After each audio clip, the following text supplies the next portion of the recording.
Hello बच्चों, Gayatri tutorials में आपका एक बार फिर से स्वागत है। पिछले कुछ वीडियोस में हमने गुरुत्वाकर्षण के बहुत सारे मुद्दे देखे हैं जिसे स्पष्ट करने की कोशिश की। सारे थियोरेटिकल पार्ट समझने के बाद अब हम न्यूमेरिकल्स पे आते हैं। तो बहुत सारे हल किए हुए प्रश्न किताब में लिखे हुए हैं। तो आज का मुद्दा हमारा इन्हीं हल किए हुए प्रश्नों को समझने का है। तो उन्हीं हल किए हुए प्रश्नों में से पहला प्रश्न हम शुरू करने की कोशिश कर रहे हैं। चलिए देखते हैं। पहला प्रश्न है हमारा कि महेंद्र और विराट 1 मीटर की दूरी पर बैठे हैं। महेंद्र और विराट 1 मीटर की दूरी पर बैठे हैं।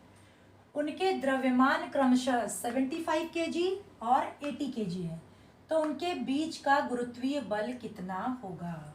क्या क्या दिया हुआ है? दो व्यक्ति जो कि 1 मीटर की दूरी पर बैठे हैं, उनका द्रव्यमान दिया गया है और उनके बीच गुरुत्वीय बल दिया हुआ है। तो हमने जब थियरी पढ़ा था तब हमने देखा था कि कोई भी दो पिंड एक दूसरे को आपस में एक दूसरे की तरफ आकर्षित होते हैं। तो न्यूटन के गुरुत्वीय नियमानुसार वो लिखने से पहले हम देख लेते हैं क्या क्या दिया हुआ है। तो क्या दिया हुआ है? सबसे पहले महेंद्र का, या फिर आप देखो आर दिया हुआ है, R is equal to 1 metre. उसके बाद महेंद्र का द्रव्यमान, महेंद्र का द्रव्यमान, महेंद्र का द्रव्यमान कितना है जिसे हम m1 से दर्शाएंगे, 75 केजी। फिर विराट का द्रव्यमान दिया गया है, विराट का द्रव्यमान ये कितना है? m2 से दर्शाएंगे हम इसे, और ये 80 केजी। ठीक है। अब g का मान तो हम सब जानते ही हैं, विश्व गुरुत्व स्थिरांक 6.67 इंटू 10⁻⁻11 न्यूटन मीटर स्क्वायर पर केजी स्क्वायर। ठीक है। अब r दिया हुआ है, m1 m2, और निकालना क्या है हमको? f निकालना है, गुरुत्वीय बल निकालना है। इसी प्रश्न को आकृति के माध्यम से समझते हैं। आकृति क्या कहती है? चलो देखते हैं। दो ऐसे व्यक्ति, महेंद्र और विराट, एक का द्रव्यमान m1, दूसरे का m2। इनके बीच की दूरी कितनी दूरी है? जिसे हम r अक्षर से दर्शा रहे हैं, और ये दूरी है 1 मीटर की। तो इनके बीच जो बल प्रयुक्त होगा वो बल कितना होगा? तो न्यूटन के गुरुत्वीय सिद्धांत में हमने एक फॉर्मूला प्राप्त किया था, याद होगा आप लोगों को, जब हमने ये न्यूटन का गुरुत्वीय नियम पढ़ा था कि F is equal to G m1 m2 upon r square. तो इस फॉर्मूले का यूज करेंगे और हम F प्राप्त करेंगे। तो देखते हैं, सारे वैल्यू सब्स्टिट्यूट करते हैं। g का मान हमारे पास है 6.67 इंटू 10⁻⁻11, m1 m2 भी हमारे पास है 75 इंटू 80, और अपॉन r का स्क्वायर यानी 1 का स्क्वायर। ठीक है। चलो आगे देखते हैं, इसको सॉल्व करेंगे। तो 6.67 कुछ इसी तरीके से 75 इंटू 80 ले लेते हैं, और इस 10⁻⁻11 को यहाँ 1 स्क्वायर लिखने की ज़रूरत नहीं है। अब देखते हैं 75 इंटू 80, 75 का गुणा 8 से करते हैं, क्योंकि 80 है तो 0 ऑलरेडी रहेगा। तो 8 पंजे 40, 0 4 आ गया, 8 सत्ते 56, 57 58 59 60, 60, मतलब ये हो गया 6000। तो हम क्या लिखेंगे? आप 6.67 इंटू 6000 इंटू 10⁻⁻11। आपको लगता है 6000 को हम 6.6 इंटू 10⁻³ लिख सकते हैं, गुणे 10⁻⁻11। यहाँ पर इसी मुद्दे को आगे बढ़ाते हैं। F इज इक्वल टू, अब देखो क्या मिल गया? F इज इक्वल टू मिल गया हमको 6.67 इंटू 6 इंटू 10⁻²। यहाँ देखें 10⁻³ 10⁻⁻11 दोनों के आधार समान है, तो घातांक क्या होते हैं? जुड़ जाते हैं। तो 3 - 11, तो ये बन जाएगा 6.67 इंटू 6 इंटू 10⁻²। 11 में से 3 गया तो 8, और 8 मतलब -8। -8 क्यों? क्योंकि 11 का चिन्ह जो है वो माइनस का है, तो बड़े का चिन्ह लगता है। अब 6.67 इंटू 6 करते हैं तो 667 गुणे 6 करते हैं, दशमलव बाद में लगा लेंगे। तो 6 सत्ते 42, 2 4 आया हासिल, 6 4 36 और 4 40, 0 फिर से 4 हासिल आया, 6 4 36 और 4 40। कुछ इस तरीके से दशमलव कितने अंक के पीछे है, 2 अंक के पीछे है, तो यहाँ पर हम 40.02 इंटू 10⁻⁻8। ठीक है, आगे बढ़े। अब इसको हम 1 दशमलव अगर पीछे ले लेंगे, इसको 40 की जगह पर 4.002 करेंगे तो क्या हो जाएगा, ये 10⁻7 हो जाएगा। तो f इज इक्वल टू कितना मिलेगा आपको, 4.002 इंटू 10⁻7। तो ये क्या है, इन दोनों के बीच जो बल प्रयुक्त हो रहा है वो बल है। ठीक है, अब ये बल जो है आप देखो 10⁻7 मतलब ये बल बहुत ही सूक्ष्म होगा और ये दोनों एक ही बेंच पर बैठे हैं तो स्वाभाविक है इन पर घर्षण बल भी प्रयुक्त होगा और घर्षण बल प्रयुक्त होने के कारण ये बल और घर्षण बल एक दूसरे के विपरीत होंगे, जिसकी वजह से ये महेंद्र जो है वो विराट की ओर सरक पाएंगे नहीं, क्योंकि बेंच पर घर्षण बल भी प्रयुक्त है और ये बल जो है बहुत ही सूक्ष्म है। ठीक है, इसी के साथ हम ठीक है, तो इसी तरह से हम अगला उदाहरण देखते हैं कि अगला उदाहरण क्या है। देखते हैं कि पिछले उदाहरण में हमने देखा था कि महेंद्र और विराट के बीच का जो बल था वो 4.002 इंटू 10⁻7 आया था, जो कि बहुत ही सूक्ष्म था, जिसकी वजह से महेंद्र और विराट जिस बेंच पर बैठे थे उसका अपना घर्षण बल था, जिसकी वजह से वो एक दूसरे के पास सरकते नहीं थे। अब मान लो इस प्रश्न में ये दिया गया है कि यदि बेंच जो है वो घर्षण बल रहित हो, यानी कि उस बेंच पर कोई घर्षण बल काम करता नहीं हो, तो क्या होगा, उतने ही बल से महेंद्र विराट की ओर सरकेगा।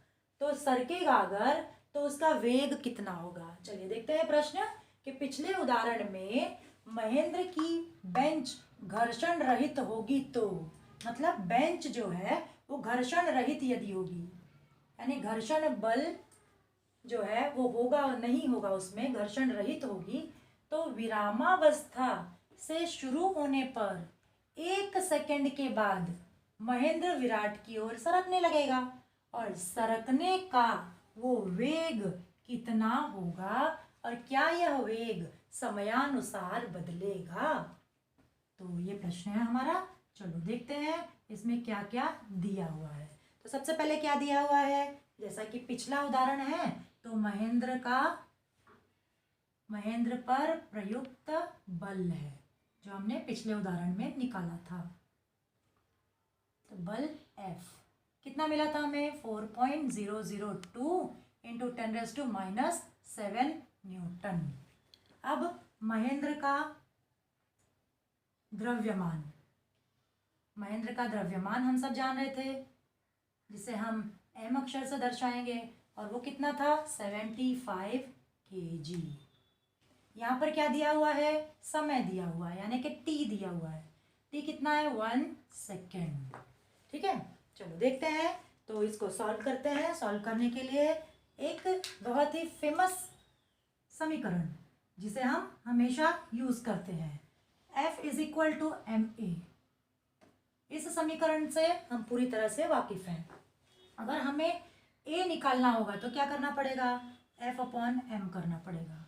तो ये क्या बन जाएगा, a is equal to F/m और F/m यानी F कितना है आपके पास 4.002 इंटू 10⁻7 और m कितना है 75 kg।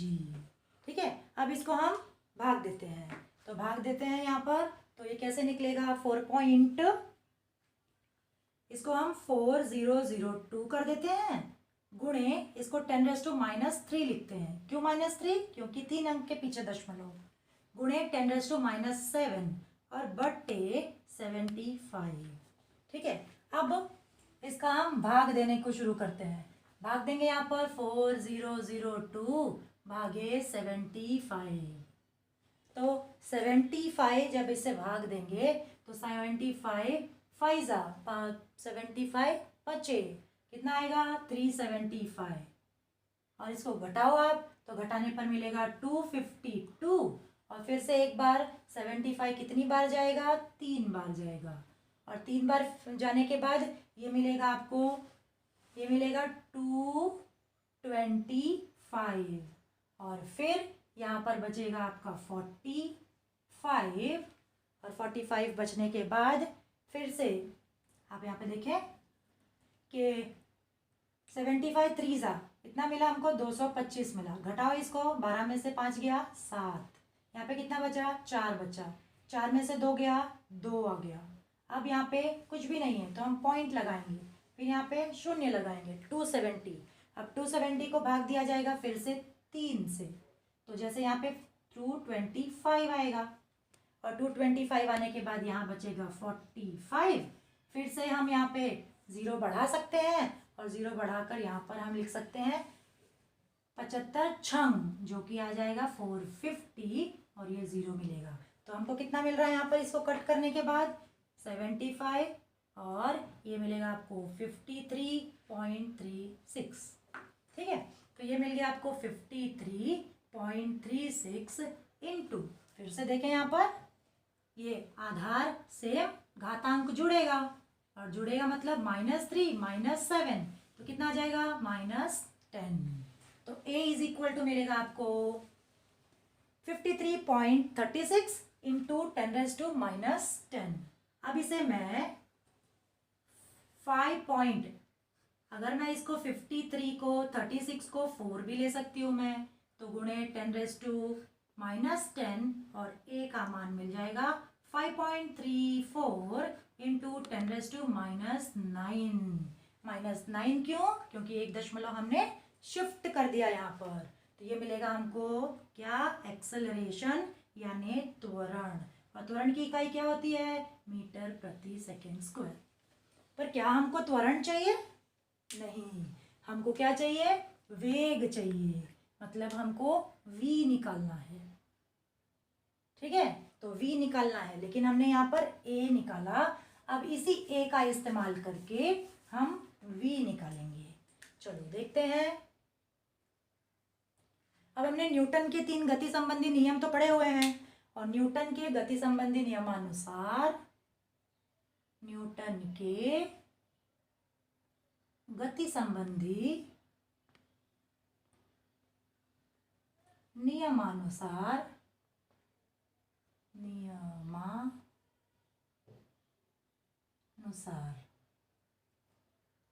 तो गति संबंधी हमने 3 समीकरण पढ़े हुए हैं, उसमें से हम ये समीकरण यूज करेंगे। v is equal to U plus A T, जिसे हमने 9वीं क्लास में पढ़ा हुआ है। v is equal to U plus A T. इस समीकरण को यूज करने का हमारा मकसद क्या है, ये v निकालना है हमको। तो हमारे पास प्रारंभिक वेग, यहाँ पर देखें विरामावस्था की बात हुई है। विरामावस्था यानी कि शुरुआत में महेंद्र स्थिर अवस्था में था। तो विरामावस्था ये शब्द क्या मेंशन करता है कि u जो है वो 0 होगा, प्रारंभिक वेग जो है वो 0 होगा। तो यहाँ पर हम इस u की जगह पे 0 रखते हैं।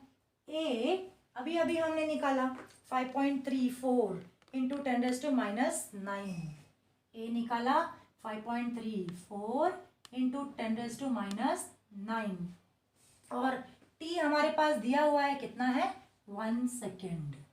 तो v कितना हो जाएगा, देखें तो 5.34 इंटू 10⁻⁹ गुणे 1 है तो कोई मतलब नहीं है, तो मीटर प्रति सेकेंड।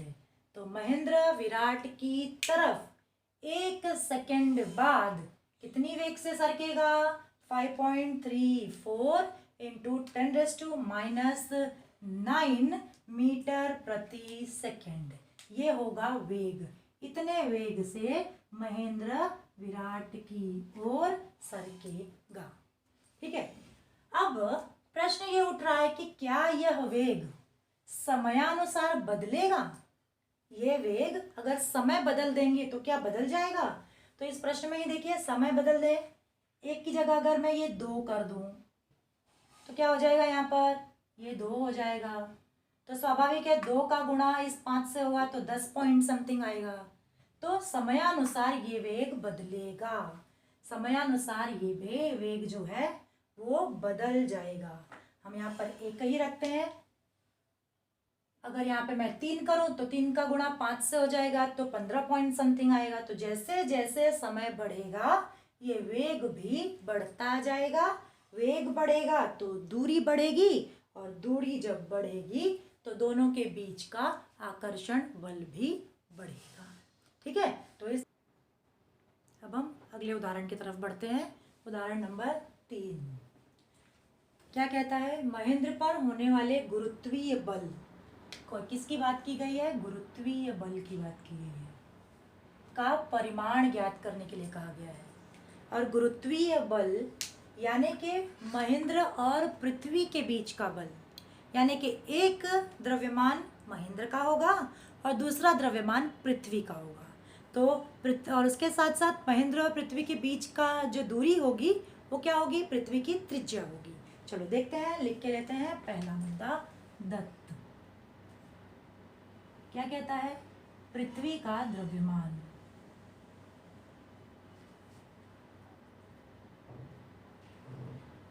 पृथ्वी का द्रव्यमान कितना, m1, और पृथ्वी का द्रव्यमान कितना होता है, तो होता है 6 × 10⁻²4, 6 × 10⁻²4 kg।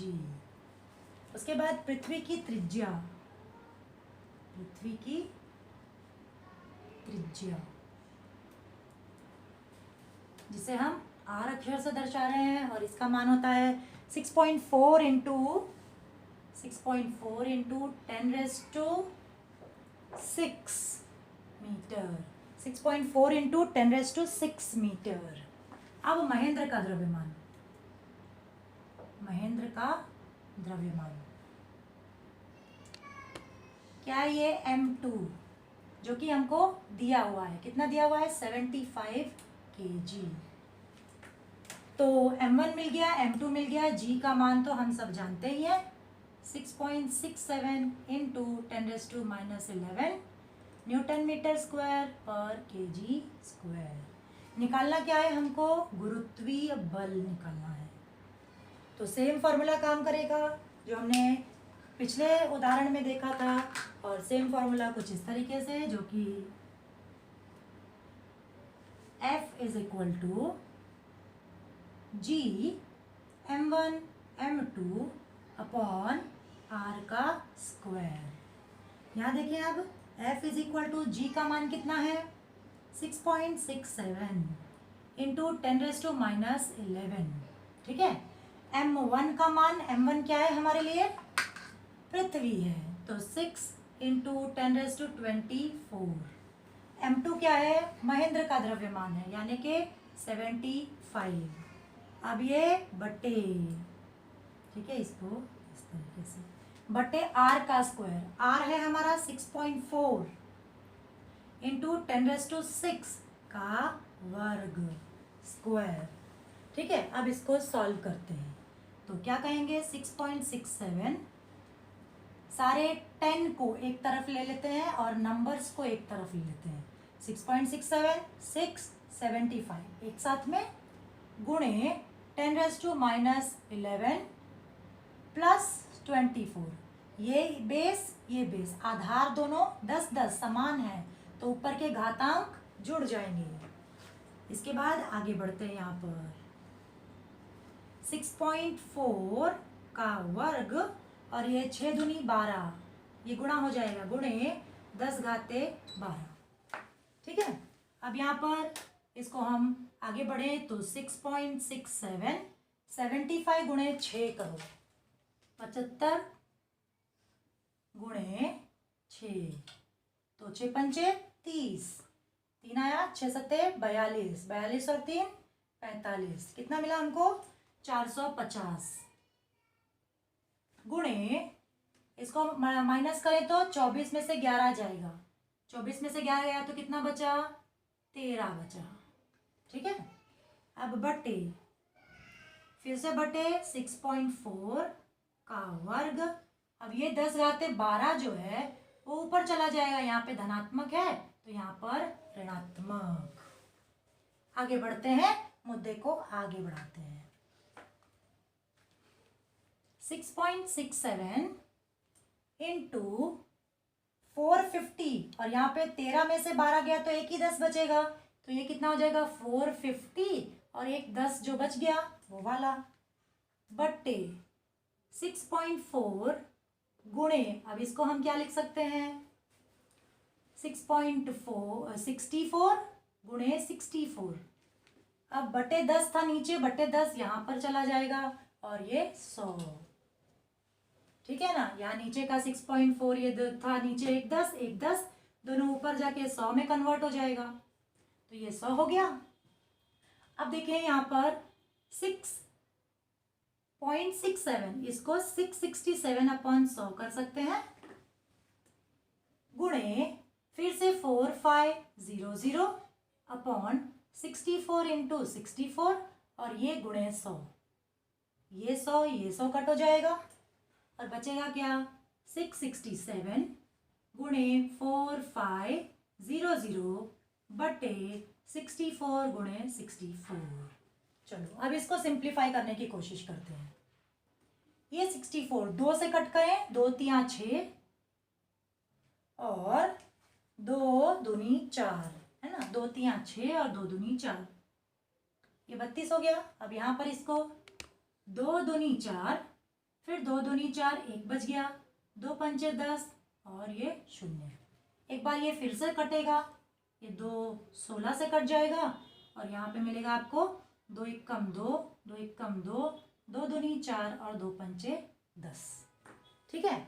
अब ये यहाँ से डायरेक्ट नहीं कटे तो हम इसका गुणा भाग दे देते हैं, 1125 भागे 16, 1125 भागे 16 करेंगे तो क्या होगा देखो 16 सत्ते 6 सत्ते 42, फिर 4 बचा, फिर 7 एक कम 7 4 11, ये 112 शून्य हो गया, ये 5 नीचे आया, 5 नीचे आएगा तो इसको हम 0 बढ़ाना पड़ेगा और 0 बढ़ाने के लिए हमको क्या करना पड़ेगा, यहाँ 0 डाल के दशमलव, तो ये 0 बढ़ाया हमने तो 16 तिया 48, 16 तिया 48, तो ये बचा 2, इसके आगे जाने की हमको शायद ज़रूरत नहीं है, तो ये मिलेगा हमको 16 एक कम और ये मिल जाएगा हमको 70.3, ठीक है। तो ये 70.3 मिला।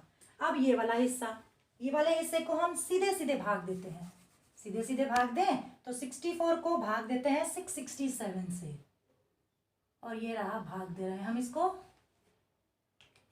चलो 667 से भाग दे देती हूँ मैं, 667 भागे कौन 64, ठीक है। तो 64 एक कम, यहाँ पे 66 है ना तो एक कम 64 हो जाएगा, यहाँ पे 2 बचा 27 नीचे आएगा, 27 और 64 कम ज़्यादा है इसलिए यहाँ पे 0 लगेगा, दशमलव लगेगा और फिर यहाँ पर 0 लग जाएगा। अब यहाँ पे आ जाएगा 64 चौक, 4 चौक 16, एक आया, 4 छिंग 24 और एक 25, 256 जो भी आ जाए यहाँ पर हमको मिला 10.4, यहाँ पे मिला हमको 64 और ये 10.4, तो 10.4 और 70.3 इसको हम गुणा करते हैं, 10.4 और 70.3, ये रहा 10.4 गुणे 70.3, तो क्या मिलेगा, ये हम क्या निकाल रहे हैं अब, तो ये f निकाल रहे हैं, तो f इज इक्वल टू हमको मिल जाएगा 733 अप्रॉक्सीमेटली 733 न्यूटन, यानी कि महेंद्र का पृथ्वी पर गुरुत्वीय बल जो है वो 733 न्यूटन होगा। तो आपको ये समझ आ रहा होगा, चाहिए तो हम एक बार इसको फिर से रिवाइज करते हैं फटाफट। क्या कह रहा है, महेंद्र पर होने वाले गुरुत्वीय बल का परिमाण क्या निकालना है हमको, गुरुत्वीय बल निकालना है। तो जब गुरुत्वीय बल की बात होती है तो पृथ्वी से उसका रिश्ता हो जाता है, तो यहाँ पे 2 पिंड कौन कौन होंगे, एक तो महेंद्र होगा, दूसरा पृथ्वी होगी। तो पृथ्वी का द्रव्यमान 6 × 10⁻²4, पृथ्वी की त्रिज्या r 6.4 × 10⁻6 मीटर, महेंद्र का द्रव्यमान m2 जो कि 75 kg होगा। g का मान हमको पता ही होता है और हमको क्या निकालना है, F निकालना है जो कि गुरुत्वीय बल है। चलिए, ये न्यूटन के गुरुत्वीय नियमानुसार F is equal to G m1m2 upon R square. Value put up करते हैं। g की वैल्यू यहाँ पे 6.67 इंटू 10⁻⁻11 वो डाल दिया हमने यहाँ पे। m1 क्या है, पृथ्वी का द्रव्यमान है। m2 क्या है, महेंद्र का द्रव्यमान है। बटे आर स्क्वायर क्या है, पृथ्वी के त्रिज्या का वर्ग। ठीक, आगे बढ़ते हैं। इसको हम सिंप्लीफाई करने की कोशिश करते हैं। 6.67 6 इंटू 75, यहाँ पर क्या हुआ, सारे 10 यानी घातांक वाली चीजों को मैंने एक साथ ले लिया यहाँ पर, और नंबर्स जो थे वो एक साथ ले लिए गए। बटे 6.4 का वर्ग 10 घाते 12। अब ये 10 घाते 12 को 11 में से 24 और 11 को करेंगे तो 13 आ जाएगा, और ये 12 को ऊपर चढ़ा दिया -12। 6.67 इंटू 75 इंटू 6 कितना आता है, 450 बटे 6.4 का स्क्वायर। आगे बढ़े। अब यहाँ पे ये 13 माइनस 12 कितना बच गया, 10 बच गया।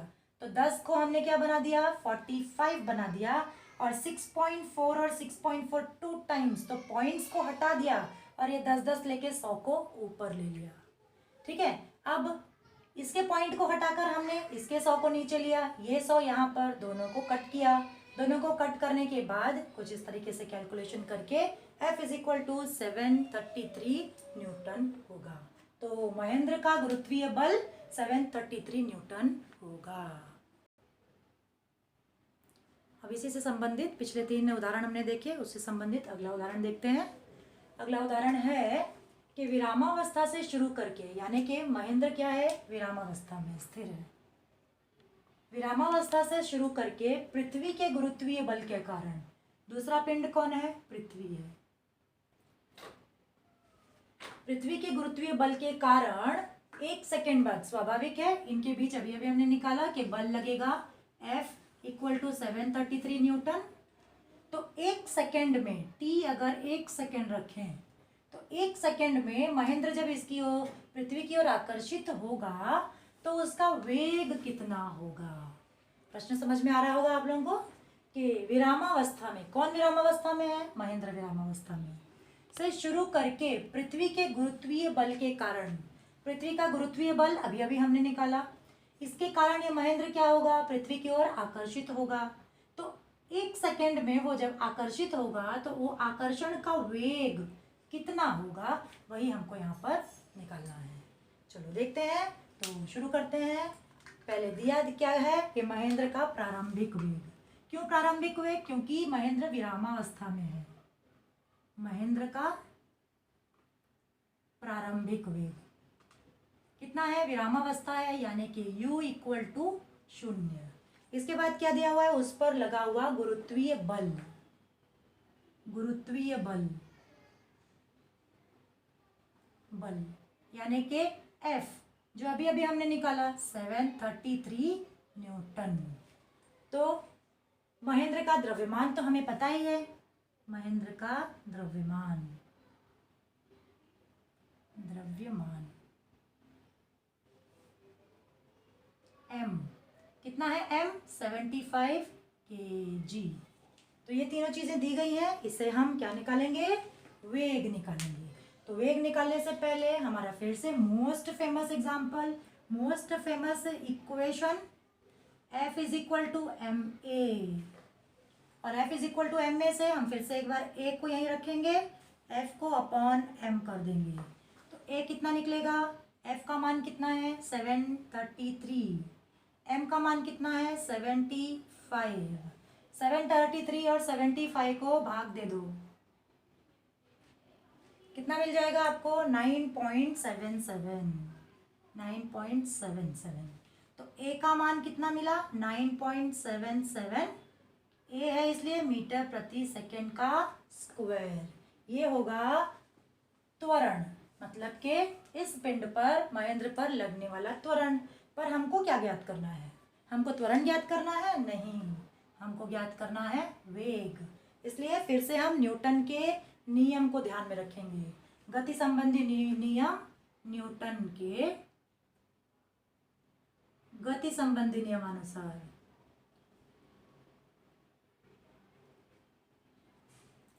नियमानुसार इक्वेशन हम सब जानते हैं, v is equal to U plus A T. ठीक है, तो वेग निकाल रहे हैं हम कि महेंद्र कितने वेग से पृथ्वी की ओर आकर्षित होगा। तो हमने यहाँ पे देखा है v क्या है, u क्या है, शून्य है क्योंकि विरामावस्था है, तो शून्य प्लस a हमने निकाला यहाँ पे 9.77 और t हमको कितना दिया गया है, 1 सेकेंड। यहाँ देखिए t हमको 1 सेकेंड दिया गया है, लिख देते हैं हम यहाँ पे t 1 सेकेंड। तो t हमारा कितना है, 1 है। तो v इज इक्वल टू कितना हो जाएगा, 9.77 मीटर प्रति सेकेंड।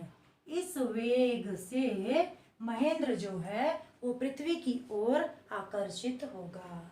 हर एक राशि का इकाई लिखनी बहुत ही ज़्यादा ज़रूरी है। यदि आप इकाई नहीं लिखेंगे तो हाफ मार्क्स कट होने के चांसेस होते हैं। इसलिए जब भी कोई मुद्दा पता करें, ज्ञात करें, तो उसकी इकाई के साथ ही उसको लिखें। तो इस तरीके से हम समझ रहे हैं कि महेंद्र और पृथ्वी के बीच गुरुत्वीय बल होने के कारण जब महेंद्र पृथ्वी की ओर आकर्षित होगा तो उसका वेग जो है वो 9.77 मीटर प्रति सेकेंड होगा। तो इस तरह से हमने कुछ यानी कि 4 उदाहरण देखे हल किए हुए प्रश्नों में से। उम्मीद है ये सारे उदाहरण आपको समझ में आ रहे होंगे। बाकी के जो उदाहरण हैं, हल किए हुए प्रश्न हैं, वो सारे के सारे आपको अगले वीडियो में मिल जाएंगे। तो ये प्रश्न आप सॉल्व करिए, प्रैक्टिस करिए और जहाँ कोई दिक्कत हो कमेंट बॉक्स में कमेंट करिए। और वीडियो अच्छा लगा हो तो लाइक और सब्सक्राइब कर दीजिए। Thank you very much.